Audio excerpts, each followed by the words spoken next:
যুগবার্তা, সময়ের সাথে মানুষের পাশে। সাবস্ক্রাইব করুন যুগবার্তা, ক্লিক করুন অ্যাপের বেল আইকন। আমাদেরকে বহু মানুষের কাছে পৌঁছে দেওয়ার জন্য লাইক, কমেন্ট এবং প্রচুর শেয়ার করুন। সঙ্গে থাকুন আমাদের। বহু প্রতিভাধর এক ব্যক্তিত্বের নাম স্বামী বিবেকানন্দ। রবীন্দ্রনাথ ঠাকুর যথার্থ কথাই বলেছেন, ভারতকে জানতে হলে বিবেকানন্দকে জানতে হবে। তিনি ছিলেন গুরু। নানা ভূমিকায় ভারতবর্ষে বিচরণ করে গেছেন।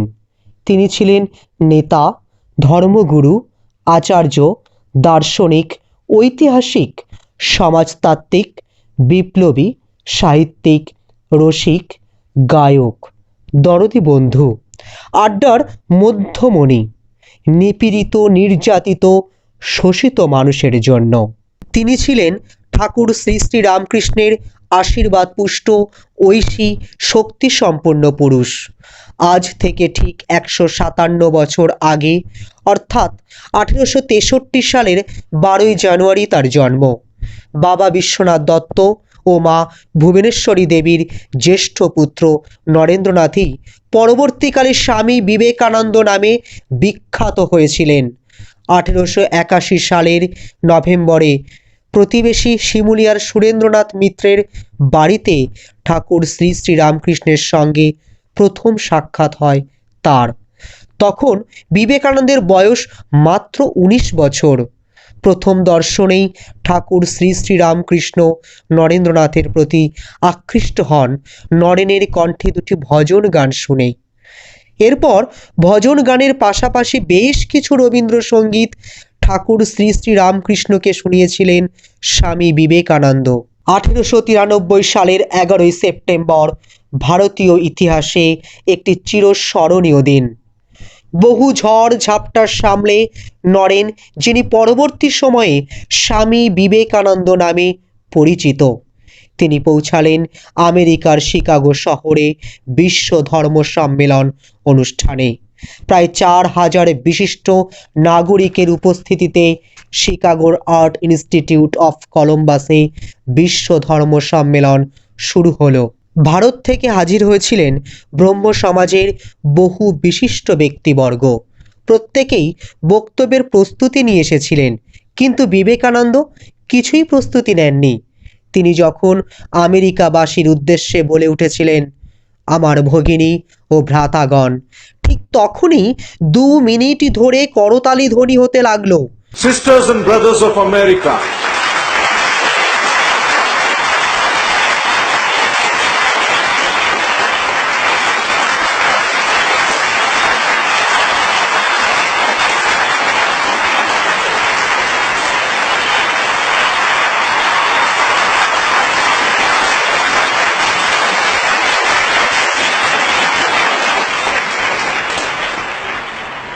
it fills my heart with joy unspeakable to rise in response to the warm and cordial welcome which you have given us.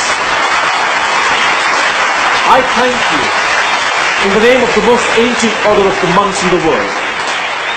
I thank you in the name of the mother of all religions. And I thank you in the name of millions and millions of Hindu people of all classes and sects. My thanks also to some of the speakers on this platform, who, referring to the delegates from the Orient, have told you that these men from far-off nations may well claim the honor of bearing to different lands the idea of toleration. I am proud to belong to a religion which has taught the world both tolerance and universal acceptance.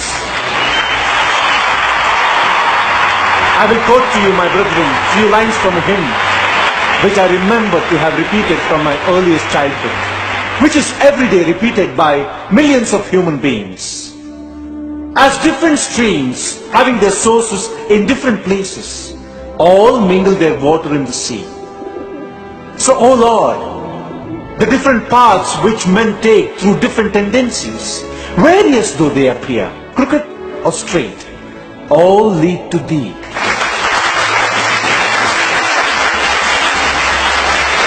I fervently hope that the bell that tolled this morning in honor of this convention may be the death knell of all fanaticism.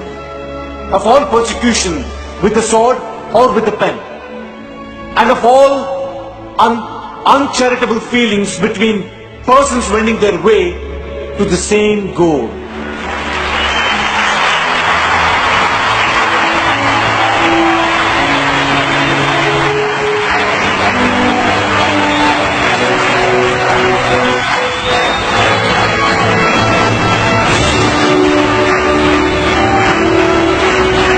বিশ্ব ধর্ম সম্মেলন শেষ হওয়ার সঙ্গে সঙ্গে স্বামীজির বিশ্ব জুড়ে খ্যাতি ছড়িয়ে পড়ল।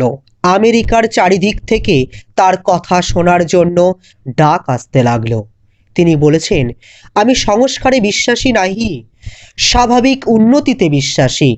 আবার কখনো বলেছেন, জীবে প্রেম করে যেই জন সেই জন সেবিছে ঈশ্বর। তিনি বলেছেন, ওঠো, জাগো, নিজে জেগে সকলকে জাগ্রত করো। এহেন মানুষটির রোগজীর্ণ শরীরের অবসান 4 জুলাই 1902 সাল। তার প্রতিষ্ঠিত মিশনে মৃত্যুর কোনো স্থান নেই, কারণ তিনি তার শিষ্যদের শিখিয়েছেন চিরঞ্জীবী মানুষেরা নতুন করে জন্ম নেন তার মৃত্যুদিনে। বিবেকানন্দের ক্ষেত্রেও তাই হয়েছে। মাত্র 39 বছর বয়সে তিনি যা ভেবেছেন, করেছেন এবং বলেছেন তা সম্পূর্ণভাবে আজও মানুষের বোধগম্য হয়নি। একমাত্র একজন ভারতীয় 40-এ না পৌঁছেও কোনো অজ্ঞাত কারণে সকলের প্রিয়। কোনো আশ্চর্য কারণে তিনি সব সমালোচনার ঊর্ধ্বে। বিবেকানন্দ নামের এই মানুষটি সত্যি আজ বিশ্বজনের কাছে বিস্ময়কর হয়ে রয়েছেন।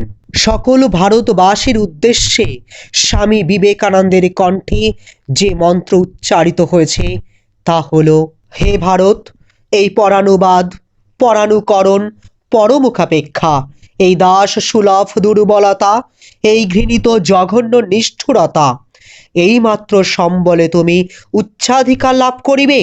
এই লজ্জাকর কাপুরুষতা সহে তুমি বীরভোগ্য স্বাধীনতা লাভ করিবে। হে ভারত, ভুলিও না তোমার নারী জাতির আদর্শ সীতা, সাবিত্রী, দময়ন্তী। ভুলিও না তোমার উপাস্য উমানাথ, সর্বত্যাগী শঙ্কর। ভুলিও না তোমার বিবাহ, তোমার ধন, তোমার জীবন ইন্দ্রিয় সুখের, নিজের ব্যক্তিগত সুখের জন্য নহে। ভুলিও না তুমি জন্ম হইতেই মায়ের জন্য বলি প্রদত্ত। ভুলিও না তোমার সমাজ বিরাট মহামায়ার ছায়া মাত্র। ভুলিও না নীচ জাতি, মূর্খ, দরিদ্র, অজ্ঞ, মুচি, মেথর তোমার রক্ত, তোমার ভাই। হে বীর, সাহস অবলম্বন করো, সদর্পে বলো, আমি ভারতবাসী। ভারতবাসী আমার ভাই। বলো, মূর্খ ভারতবাসী, দরিদ্র ভারতবাসী, ব্রাহ্মণ ভারতবাসী, চণ্ডাল ভারতবাসী আমার ভাই। তুমিও কোটিমাত্র বস্ত্রাবৃত হইয়া সদর্পে ডাকিয়া বলো, ভারতবাসী আমার ভাই, ভারতবাসী আমার প্রাণ, ভারতের দেব দেবী আমার ঈশ্বর, ভারতের সমাজ আমার শিশু সজ্জা, আমার যৌবনের উপবন, আমার বার্ধক্যের বারাণসী। বলো ভাই, ভারতের মৃত্তিকা আমার স্বর্গ, ভারতের কল্যাণ আমার কল্যাণ। আর বলো দিন রাত, হে গৌরীনাথ, হে জগদম্বে, আমায় মনুষ্যত্ব দাও। মা, আমার দুর্বলতা, কাপুরুষতা দূর করো, আমায় মানুষ করো। আজ 12 জানুয়ারি স্বামী বিবেকানন্দের 158তম জন্মদিন। আর এই জন্মদিনে টিম যুগবার্তার পক্ষ থেকে বীর কোট প্যান্ট পরা সন্ন্যাসীর জন্য রইল আন্তরিক শ্রদ্ধা ও কোটি কোটি প্রণাম।